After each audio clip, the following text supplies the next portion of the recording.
me, and I deal with doubt. Thinking back how I deal with doubt in my quiet time, thinking about my past when I was 8 years old.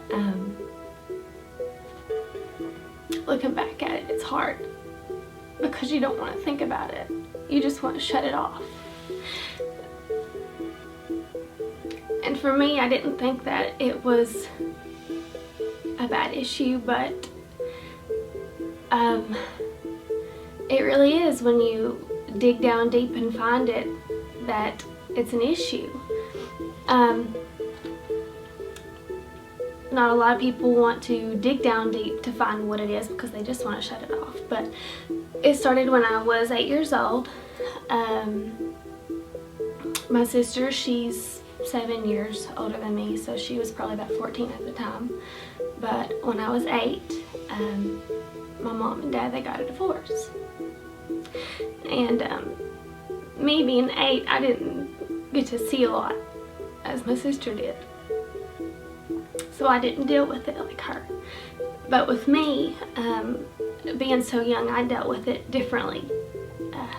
Things that happened to me being that young.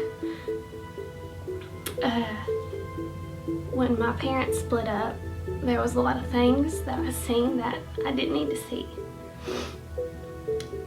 When my dad got remarried, there was stepchildren in the picture, going back and forth the house. It was hard to deal with mentally, being at a young age, seeing things that happened. I remember birthdays and Christmases. We wouldn't get presents, but the other kids would. I wouldn't get a birthday card or anything, but they would. So going through life, knowing that if I remember it, I'm sure it did hurt. Thinking that you're not good enough and you're not important. Seeing things and knowing that it's not right. Feeling like you need to be embraced and loved and cherished.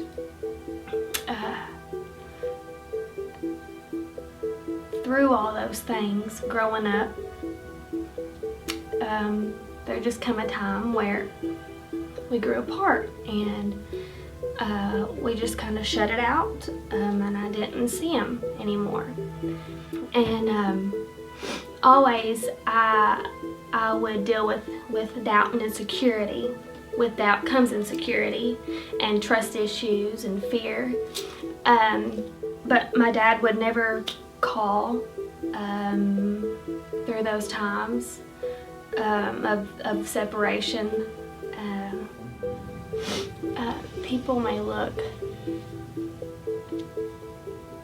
at situations as a broken home and not think that, because here in our society there's all kinds of broken homes and that's the normal thing now. But when you go through it, it's hard. People need a mom and a dad. There always feels like there's a piece missing in you, a broken piece, and people deal with it differently. Through my childhood, I always watched my mom be the single parent. I watched her be strong. She did it all by herself. She had to be strong.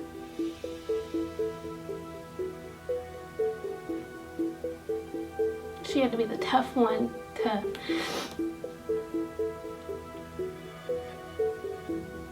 to show that she was tough, that she wasn't hurt.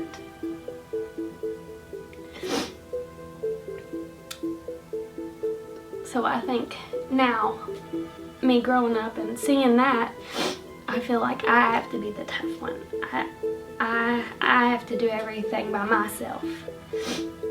I have to be the strong one. Today, dealing with doubt, I doubt everything. It's a battle of the mind, constantly worrying and thinking, is it stable? Is everything gonna fall apart? Will people fail me? Will they leave? Am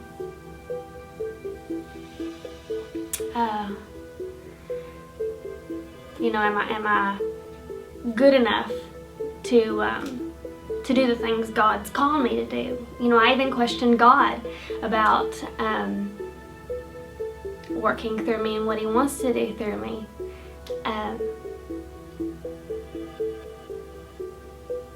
Sometimes I just feel like I'm not good enough to do the things that He's called me to do. I feel like I'm not smart enough. I feel like I'm not intelligent enough. I feel stupid when I'm talking to people. So I'm constantly doubting myself all the time. And this is me.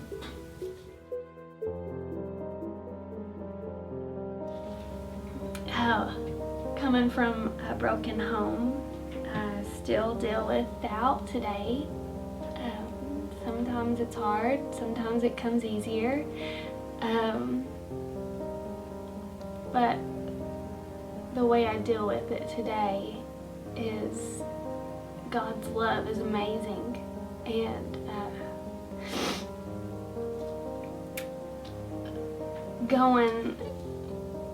whenever I got saved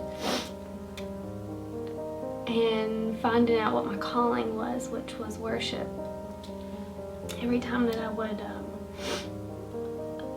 leave home from school, I would get in my quiet time with the Lord.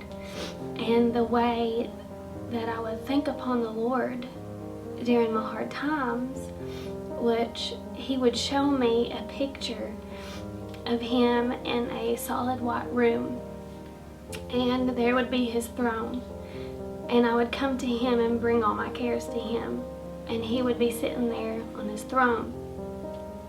And I didn't have a father figure, so He would be that father figure, and He would take me up in His arms, and He would show me a picture of me sitting in His lap, and He would be braiding my hair.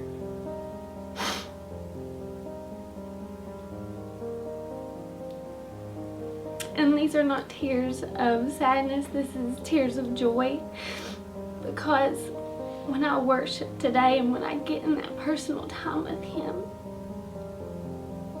every single time that I close my eyes, He shows me that picture of Him. And that is Abba Father. And that He's there and He's rescuing me. And He's the only Father that I run to. He takes me up and He scoops me up in His arms and He's braiding my hair, and I'm worshiping into Him, and I'm laying it out and I'm pouring it out to Him. And that's what helps me today, is turning on that worship music, just letting it all go. That's where I have my freedom. That's where I can breathe and just let everything out to Him. And I still deal with it out today, but it's so much easier just knowing that you can bring all your cares, all your burdens to the Lord, and that He'll just scoop them up and He'll just take them away. I'm not bitter or angry at the things that happened in my past with a broken home. I did deal with them in a way, and that was my insecurity and my doubt today. But through it all, I forgive and I love, because with forgiveness, you're not just setting yourself free, you're setting them free from the bondage. And that allows God to come in and to work in them. And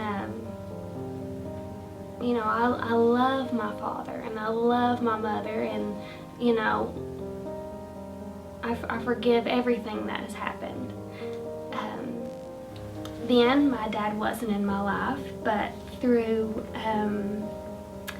the marriage of me and my husband, my dad came to my wedding, and I did dance with him, and I see my dad and I do talk to him on the phone, and I love him. And I kept thinking about now and the present time, and I kept thinking about Nehemiah, and I went to Todd and I was like, I'm just so thankful that he's got a father like you, and I never want him to feel like he's abandoned. I always want to, you know, make him feel like he's loved, you know. And that just gives me so much joy today, thinking about that, you know.